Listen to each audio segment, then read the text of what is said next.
Welcome. Before this story tightens around your chest, let me ask you something real quick. Where are you watching from right now? Drop it in the comments so we know how far these forgotten voices travel. And if you haven't already, subscribe, because stories like this aren't stitched together from rumors or shortcuts. Each one comes from long hours of digging through real records, buried testimonies, and fragments history tried to erase. Tonight's story begins with a black boy on his knees, his voice shaking as he begs for mercy. The master laughs cold, careless, certain of power, but within minutes, something happens that no one on that plantation could explain, something that would be whispered about long after the screams faded. Power on the plantation was not enforced with law alone, it was enforced with spectacle. Cruelty was meant to be seen, heard, and remembered. Masters understood that fear worked best when it lived in the bones, so punishment was never private. Every scream carried across the fields was a warning, every scar a message written on living flesh. Control depended on reminding the enslaved that resistance was useless and mercy was a lie told only to be broken. The master's authority rested on the belief that he was untouchable, answerable to no one but himself. He decided who ate, who worked, who lived, and who died. This absolute power slowly rotted whatever humanity remained, turning ordinary men into judges and executioners without trial.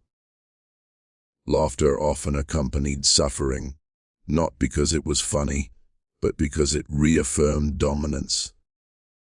To laugh while someone begged was to declare godhood. Children were not spared from this system. In many ways, they were its most effective victims. A child's fear spread faster, deeper. When a boy cried, adults listened. When a boy was punished, hope weakened. Masters knew this and used young bodies as tools to discipline entire communities. The pain of one child could control hundreds. Cruelty also fed on routine. Whippings became as scheduled as meals, chains as familiar as tools. Over time, violence lost its shock value to those who delivered it. What once required rage soon required nothing at all, just habit. This was the most terrifying transformation of power, when horror became normal. The enslaved learned to read these moods, to sense danger in a tone of voice or the way boots crossed a yard. Silence could be safer than obedience. Stillness could mean survival. Every day was a calculation.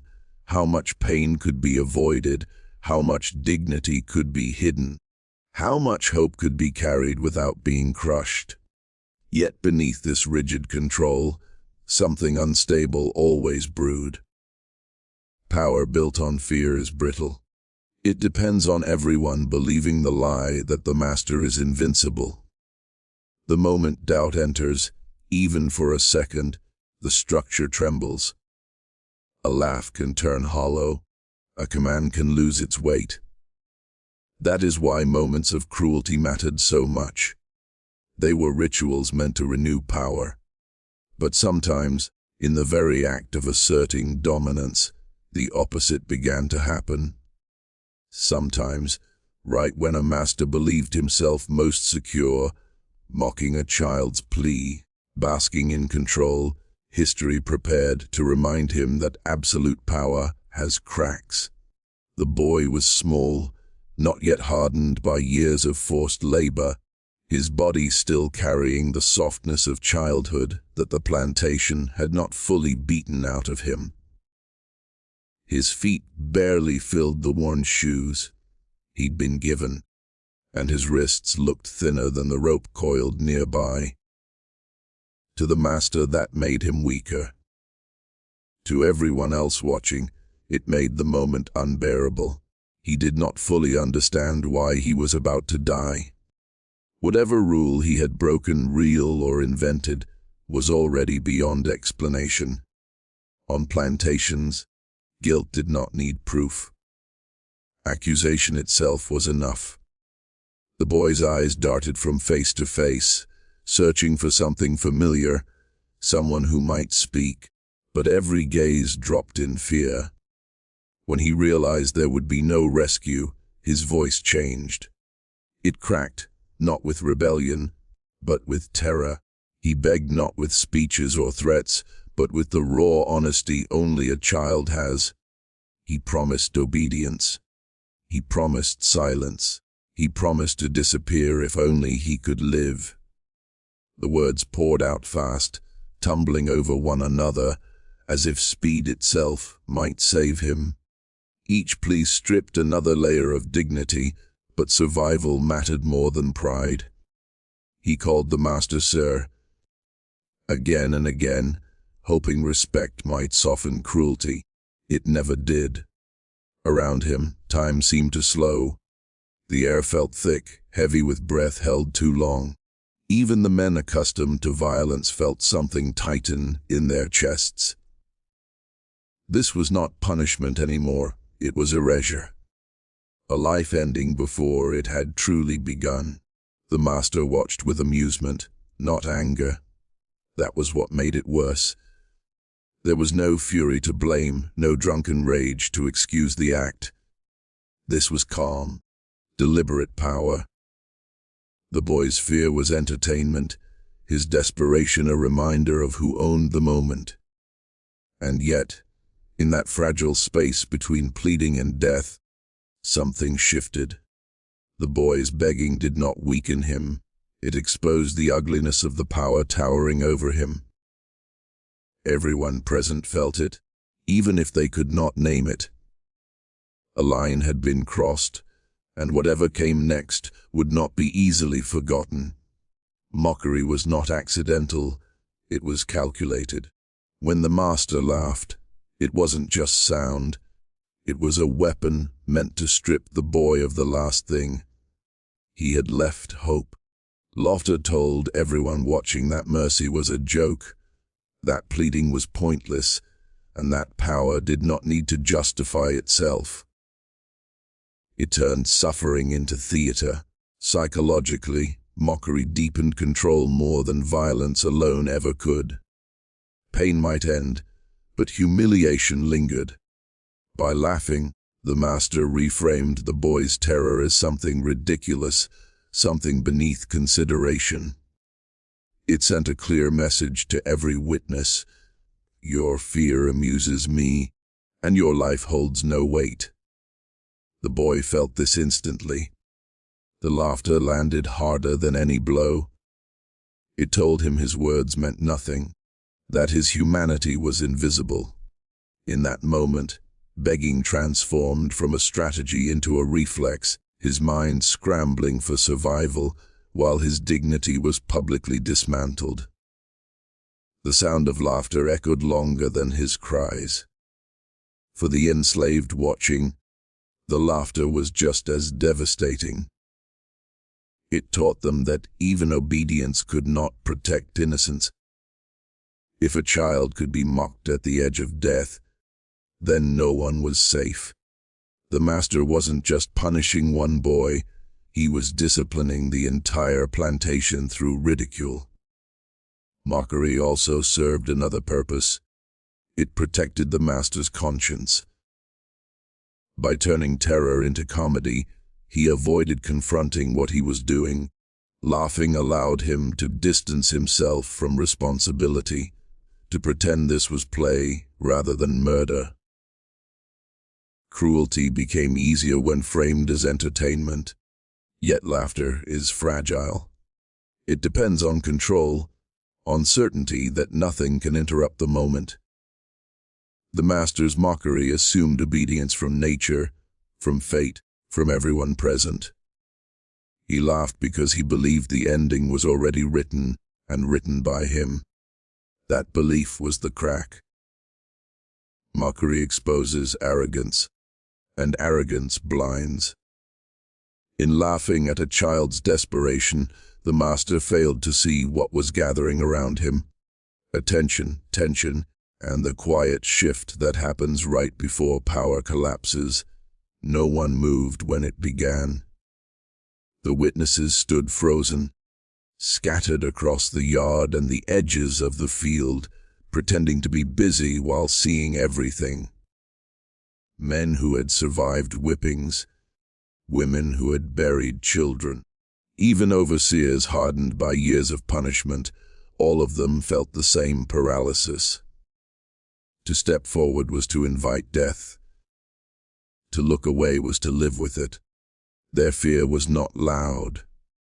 It was quiet, disciplined, learned over years of watching what happened to those who interfered. Eyes stayed lowered just enough to avoid accusation, but not enough to miss a single detail. Every breath was measured. Every muscle was tense.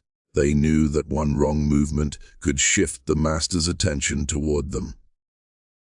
Some recognized the boy.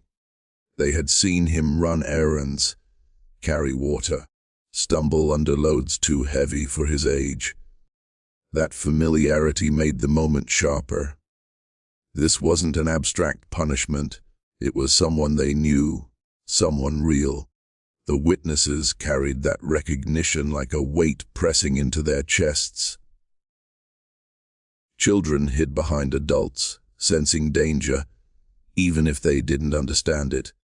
Mothers clenched their jaws to keep from crying out, knowing sound itself could be interpreted as defiance. Fathers stared at the ground, powerless, humiliated by their inability to protect. The plantation was full of people, yet utterly alone. Even those aligned with the master felt unease. Overseers shifted their stance, hands tightening on belts and tools. This was supposed to be routine, controlled.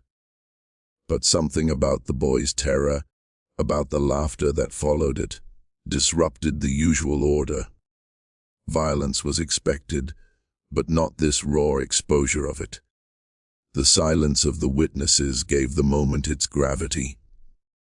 No protests, no interruptions, only the sound of pleading and laughter filling the space between bodies.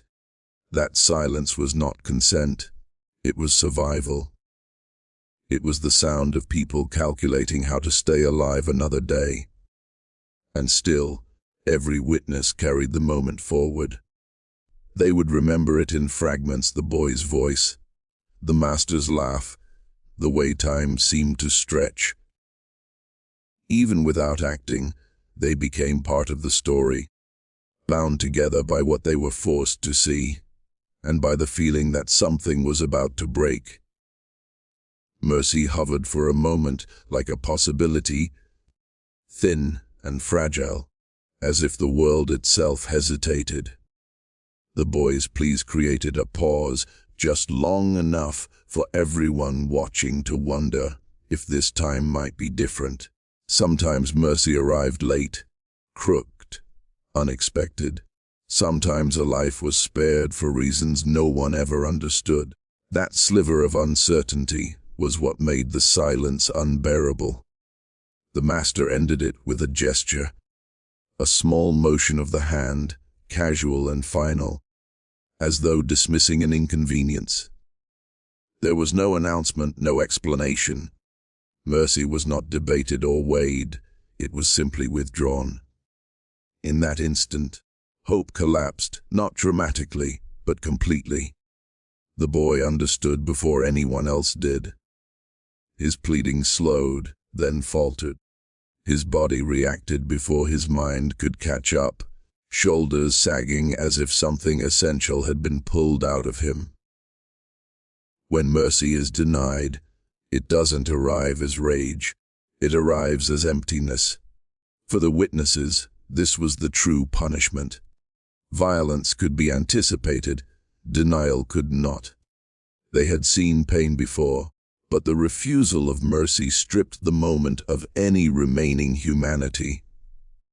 It confirmed what they feared most, that compassion had no power here, that innocence carried no protection.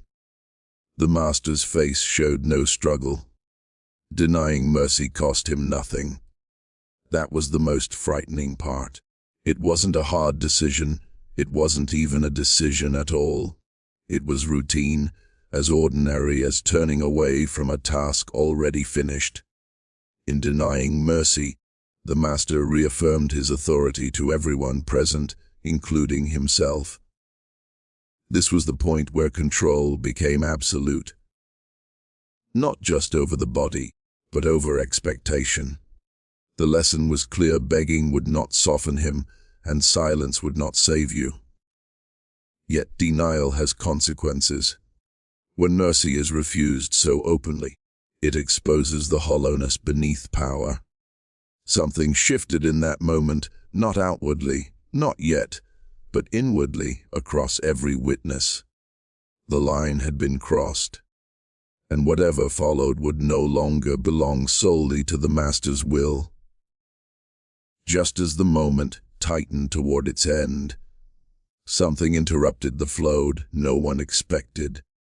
It wasn't a shout or a command, not even a deliberate act by another person. It was a break in rhythm, a wrongness that didn't belong. The kind of interruption that makes every head lift at once, instincts firing before reason can catch up. At first, no one understood what they were seeing.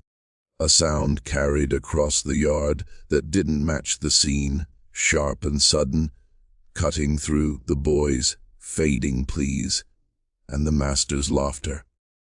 It didn't come from the crowd. It didn't come from the house.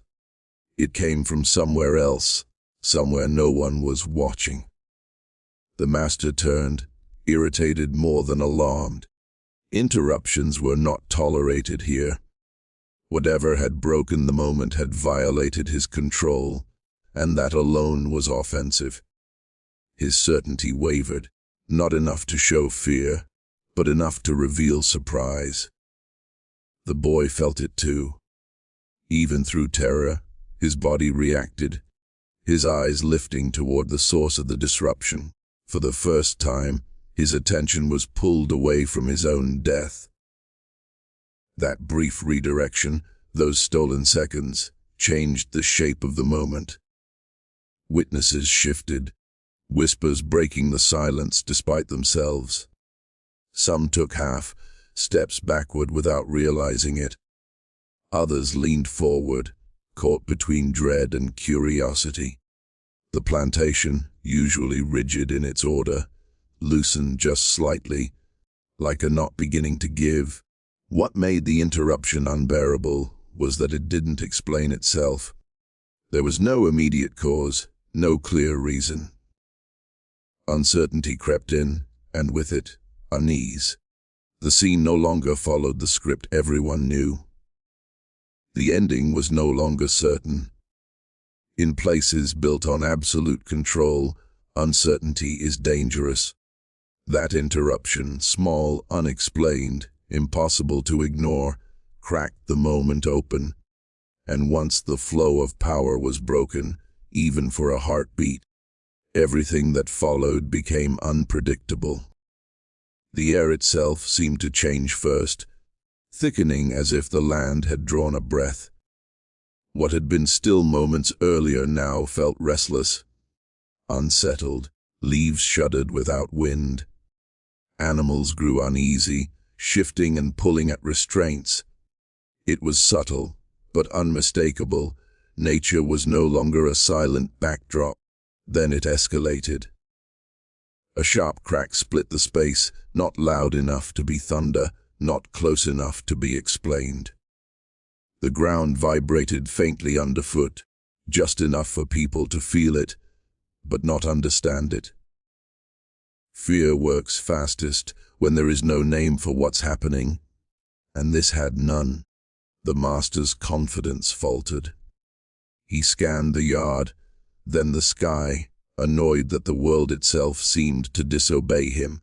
His power had always been enforced against people, never against the land. This was unfamiliar territory, and unfamiliarity bred tension. The boy sensed it before he understood it. His breathing slowed, not from calm but from confusion. Something external had entered the moment, something larger than him, larger than the master.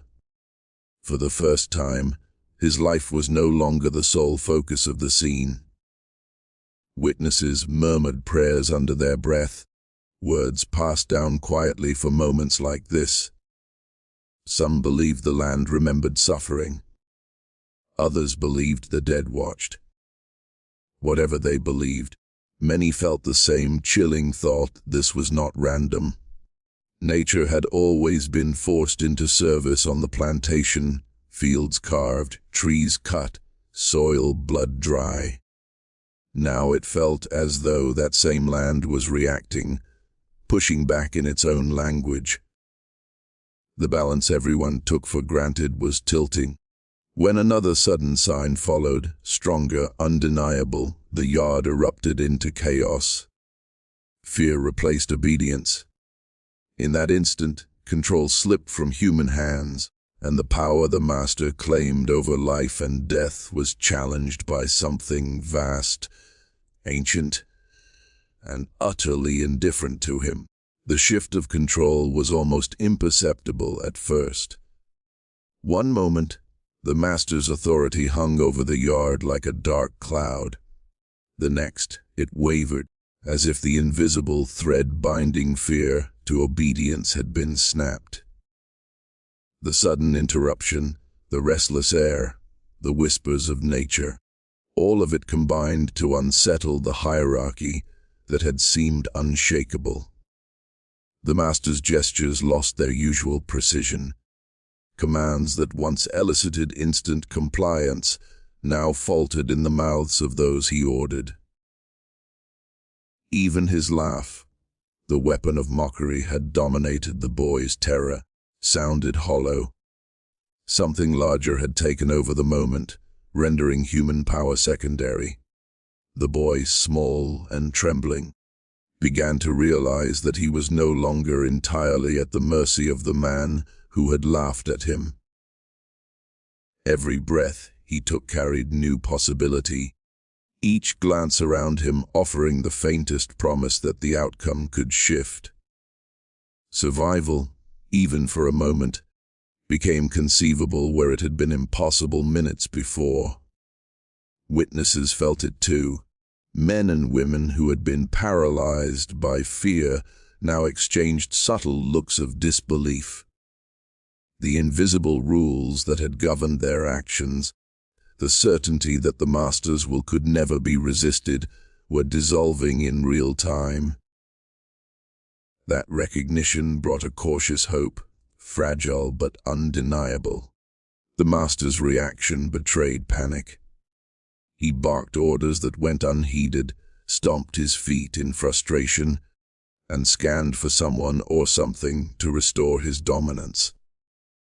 But the natural world, the unseen force that had intervened, offered no allegiance to human hierarchy. Control was slipping beyond his reach. Even the environment seemed complicit in this shift. Trees swayed despite still air, animals refused to be corralled, and the familiar sounds of the plantation, the creak of doors, the clatter of tools, no longer punctuated obedience. The usual rhythm of power had broken. By the time the impossible fully revealed itself, the boy, the witnesses, and even the master understood that authority was no longer dictated solely by fear. Something unpredictable, something outside human comprehension, had claimed the moment. The balance of control had tilted, leaving the master vulnerable in a way he had never imagined. Panic spread faster than words. The master's sudden loss of control rippled outward, touching everyone in the yard. Those who had once moved with careful obedience now froze in indecision, unsure whether to follow orders or flee. Fear, once a tool wielded by the master, now consumed him instead. Men who had administered punishment without hesitation felt their hands tremble. Tools once carried with authority now hung awkwardly, useless in the face of uncertainty. Every movement became a risk, every glance a potential threat. What had been routine had turned into chaos. Women and children clutched one another, instinctively seeking safety where there was none. Their hearts pounded, their voices barely audible in the rising tumult. Even their breaths seemed measured, held back, waiting for a sign of what would happen next. The master's voice, once absolute, began to crack. Commands came in rapid succession, almost incoherent, as he tried to regain dominance. But in every response, hesitation betrayed him. Fear had infiltrated his mind, eroding the certainty that had always defined his rule. The boy, sensing the shift, moved with more confidence than before. His pleas were no longer accompanied solely by terror. They carried awareness, a subtle defiance born from the change in the air. Others watching could not ignore it. They recognized that the power dynamic had altered. Even the witnesses who had stayed silent until now felt a surge of courage, or at least relief, that they might survive what seemed inevitable. The collective panic highlighted the fragility of authority, built solely on intimidation. By the time the dust settled, the master's dominion was no longer complete. Panic had demonstrated that control, once thought absolute, could crumble in moments. Fear, once his instrument, had become his own undoing, leaving him exposed and powerless before forces he could neither command nor predict. Silence fell afterward, sudden and heavy, like a physical weight pressing down on everyone in the yard. The chaos, the panic, the laughter, the pleading, all of it stopped at once, leaving only the echo of what had just occurred. Breaths hung in the air, uncertain whether they could be exhaled safely. The boy stood trembling, his body still rigid with fear, yet his eyes reflected something new, a dawning comprehension that he had survived the impossible. Around him, the witnesses were frozen too, staring at each other, unable to speak, unsure if the moment was real or some shared hallucination. Even the master, once a figure of unshakable authority, was muted. His commands, his threats, his laughter all had failed to control the moment. His face betrayed disbelief, anger, and something bordering on terror, though he would never admit it aloud. The silence made him smaller than he had ever felt, stripped of dominance. Nature itself seemed to pause, as though observing the aftermath. The restless wind, the trembling animals, the shifting shadows, all receded, leaving a quiet that felt sacred and dangerous at the same time. The world had acknowledged what had happened, and now it waited for the next move. The witnesses processed the silence differently. Some breathed for the first time in minutes, relief washing over them. Others remained rigid, knowing that this stillness could shift again at any second. Their minds replayed every detail, each gesture, each sound, trying to make sense of a moment that defied understanding. That silence carried memory. Even after leaving the yard, even after years passed, every participant would recall the tension, the fear, the impossibility of what they had witnessed.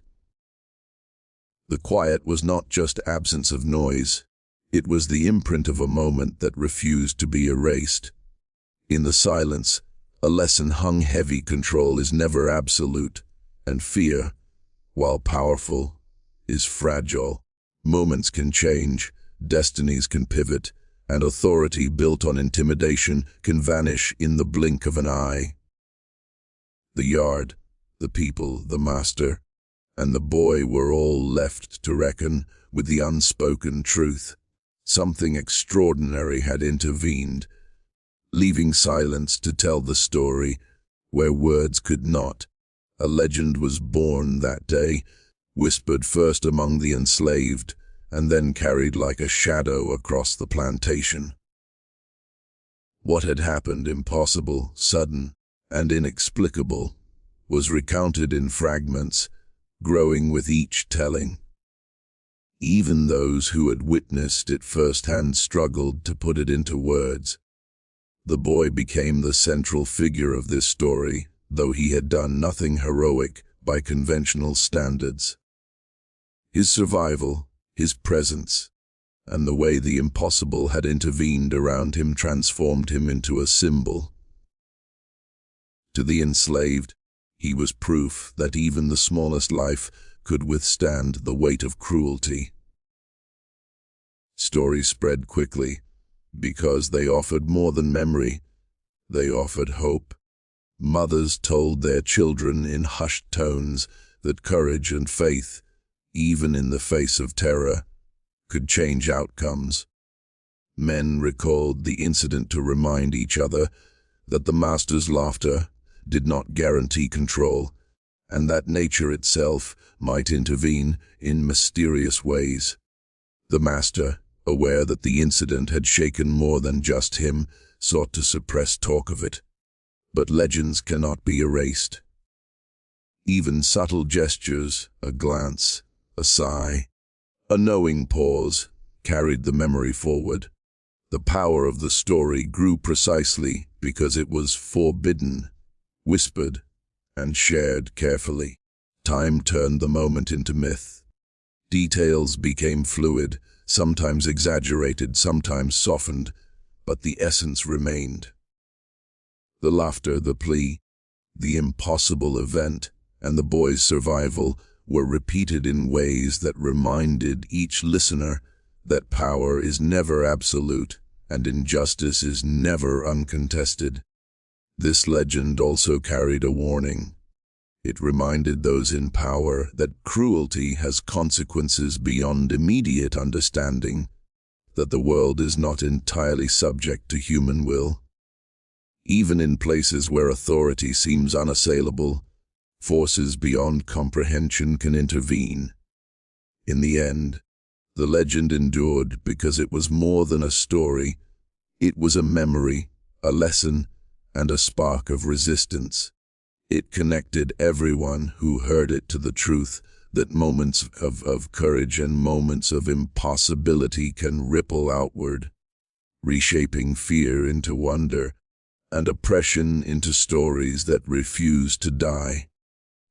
History refused to answer the questions that day, leaving everyone with fragments and whispers instead of certainty. No official account could explain what had happened, and the records that existed were silent, incomplete, or deliberately altered. The impossible event defied the rigid logic of those who documented the plantation's daily life. Those who had witnessed it carried the story forward in their own ways. Memories were imperfect, shaped by fear, awe, and survival instincts. Some remembered the sound, others the movement, and a few remembered only the way the master's arrogance seemed to crumble before the unexplainable. Each recollection added a layer to the mystery. Over time, historians and storytellers would struggle to make sense of the event, often dismissing it as exaggeration or legend. But the testimonies of those present persisted, passed down through families, whispered at night, and embedded in the oral history of the community. The story became proof that some truths resist official erasure. The boy, now older, never fully understood the magnitude of what had occurred. He carried a shadow of that day in his eyes, a quiet knowledge that the world could shift in ways no one could predict. Even as he lived under the continued oppression of the plantation, that impossible moment remained his silent witness, a hidden defiance that no whip could erase. Even the master, though he never admitted it, would remember the incident. His authority had been questioned not by human hands, but by something beyond comprehension, and that memory lingered like a scar. It reminded him, in small, unspoken ways, that control was never absolute. The people of the plantation, both enslaved and observers, passed the story forward not just as memory, but as a moral lesson. It warned that cruelty could be disrupted, that fear was fragile, and that even the smallest life could influence forces beyond human understanding. Ultimately, history held its secrets tightly. The impossible that day remained unrecorded in official annals, yet it survived in memory, in legend, and in the hearts of those who bore witness. The unanswered questions became part of the story itself, a haunting reminder that reality sometimes exceeds explanation, leaving truth suspended between fear, wonder, and defiance.